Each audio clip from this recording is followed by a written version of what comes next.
Gua nggak paham, bener-bener nggak ngerti apa motivasi Qualcomm mereka merancang sebuah chipset bernama Snapdragon 7 Plus Gen 2. Sebuah chipset yang aneh dan menurut gue ini sangat meresahkan.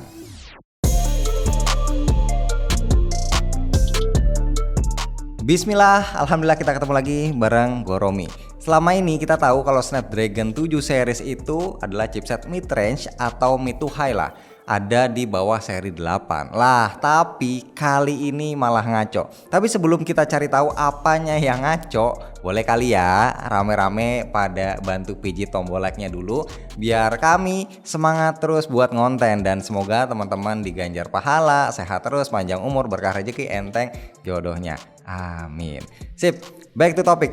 Ini gua udah 10 hari megang device Snapdragon 7 Plus Gen 2 dan gua bisa bilang ini ngebut parah. Ini bukan chipset mid to high apalagi mid range biasa.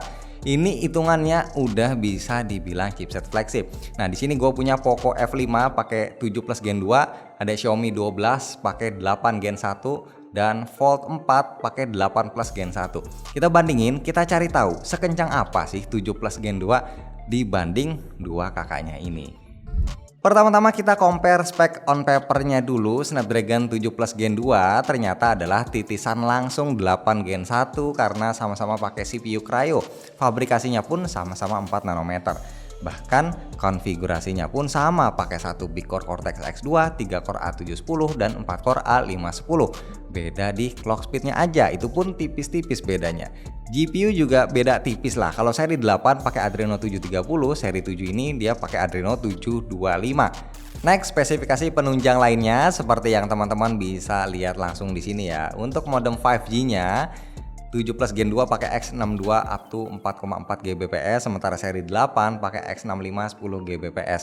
Wi-Fi sama-sama udah 6E, Bluetooth sama-sama versi 5.3, dukungan RAM LPDDR5 3200. Di layar nih ada beda sedikit, yang 7 Plus Gen 2 cuma bisa QHD 120Hz, sementara seri 8 bisa QHD 144Hz dan dukungan kamera semua sama bisa 200 megapiksel dan kalau rekam video agak kalah dikit. 7 Plus Gen 2 4K 60 aja, kalau seri 8 bisa 8K 30 fps. Oke, sekarang kita move on bahas performanya. Selama pakai Poco F5 dengan Snapdragon 7 Plus Gen 2 ini, gua merasakan feel yang memang mirip ya 11-12, seperti halnya kayak lagi pakai HP flagship 10 juta ke atas, bahkan nggak ada lemot atau loading yang lama dan semacamnya. Biar lebih afdol, pastinya kita harus buktiin dengan uji benchmark. Pertama kita pakai Antutu, langsung yang versi terbaru, versi 10. FYI ini gua pakai APK-nya yang sama persis ya. Pengujian dilakukan di ruangan yang sama dengan suhu ambience ruangan 25 derajat Celcius. Gua lakukan 3 kali tes dan yang gua ambil adalah skor tertinggi. Dan ketiga HP ini udah gua set lebih dulu ke mode performance. Jadi hasilnya sebagai berikut. Nah, untuk skor overall, Snapdragon 7 Plus Gen 2 harus mengakui keunggulan 8 dan 8 Plus Gen 1. Ini merupakan hal yang wajar ya tentunya.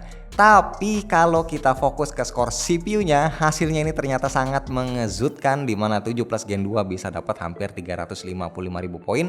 Ini jadi yang tertinggi loh. Gue pikir ini ada kesalahan, tapi 3 kali pengujian pun hasilnya skor CPU 7 Plus Gen 2 tetap yang tertinggi. Nah, dia kalahnya di skor GPU yang mana kita lihat di sini bedanya cukup jauh ketinggalan. Karena gua masih agak-agak nggak percaya gitu, akhirnya kali ini gua install PCMark juga ya, ini buat pengujian yang menitik beratkan ke komputasi CPU. Ternyata hasilnya berbanding lurus dengan Antutu, di mana 7 Plus Gen 2 berhasil keluar jadi yang terbaik dengan skor 14.644 poin, beda tipis dari 8 Plus Gen 1. Terus terang, hasil dari Antutu dan juga PCMark ini bikin gua heran sekaligus amazed juga ya sama 7 Plus Gen 2. Kenapa kok udah dites berkali-kali tetap aja skornya bisa lebih tinggi? Nah, biar lebih yakin lagi, yuk mari kita tes pakai Geekbench 6. Ternyata lagi dan lagi 7 Plus Gen 2 kok ya dia bisa lebih tinggi dari seri 8, baik single maupun multi-core bisa ngangkangin 8 Plus Gen 1.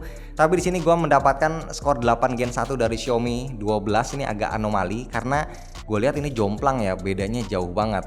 Jadi akhirnya biar makin afdol lagi, gue tes lagi pakai Geekbench 5 dan kali ini skor Snapdragon 8 Gen 1 udah terlihat normal. Tapi kabar mengejutkannya, baik 8 Gen 1 maupun 8 Plus Gen 1 lagi-lagi harus rela dipecundangi 7 Plus Gen 2. Ya memang untuk single core si 7 Plus Gen 2 ini kalah tipis dari 8 Plus Gen 1, tapi untuk multicore menang lumayan jauh beda skornya. Dari hasil benchmark barusan, kalau dibilang aneh ya memang aneh ya, kok bisa unggul. Dan unggulnya ini nggak cuma di satu aplikasi benchmark, tapi di 4 aplikasi benchmark sekaligus, mulai dari Antutu, PCMark, Geekbench 6, Geekbench 5 ya.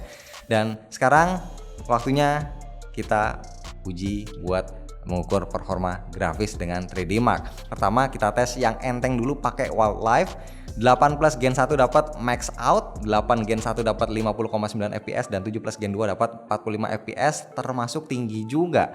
Pengujian kedua, nah ini kita pakai Wildlife yang ekstrim. Di sini baru berasa agak ngos-ngosan, di mana 8 Plus Gen 1 dapat 15,7 fps, 8 Gen 1 dapat 14,8 fps dan 7 Plus Gen 2 dapat 11,7 fps.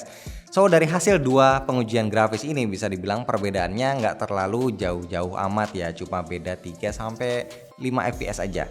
Nah, gimana dengan kestabilannya? Nah, untuk itu kita tes pakai Wildlife Stress Test dari 20 kali looping. Stability 8 Gen 1 ini paling hancur di 47%, ada di bawah 8 Plus Gen 1 dengan 58,7%. Hasilnya ya sesuai prediksi lah. Secara kita tahu 8 Gen 1 ini memang masih jadi chipset yang agak panas dibanding 8 Plus Gen 1. Dan angka stability dari Snapdragon 7 Plus Gen 2 di sini berhasil jadi yang terbaik dengan perbedaan yang luar biasa jauh, ada di angka 85,5%. FYI, ketiga HP ini baik Poco F5, Xiaomi 12 dan Fold 4 sama-sama ngelimit performa untuk ngejaga suhunya ditahan tidak lebih dari 42 Celcius. Jadi kalau kita pakai 7 Plus Gen 2 buat main game berat, durasi lama, kita harusnya nggak akan merasa terlalu banyak throttling atau penurunan performa. Stability-nya mantap banget. So dari hasil serangkaian pengujian benchmark sintetis barusan menunjukkan kondisinya ini mirip-mirip kayak CPU Intel lah, dimana seri angka itu belum tentu jaminan performa paling oke, tapi generasi chipset lah yang lebih berpengaruh. Snapdragon 8 series yang masih Gen 1 ini sepertinya harus mengakui kalah efisiensi dibanding seri 7 yang udah Gen 2. Jadi sekarang kita udah sama-sama tahu kalau Snapdragon 7 Plus Gen 2 ini adalah chipset yang melampaui ekspektasi, melampaui takdirnya. Bukan lagi chipset mid-range atau mid to high, tapi udah jadi chipset flagship. Dan gua masih belum paham kenapa Qualcomm merancang chipset ini untuk bisa menawarkan performa sebagus ini. Seperti siap mengkanibal kakaknya sendiri ya, dengan harga yang tentunya ini kan jauh lebih murah pastinya. Dan semoga kita berharap aja tahun ini makin banyak HP resmi yang pakai 7 Plus Gen 2. Amin.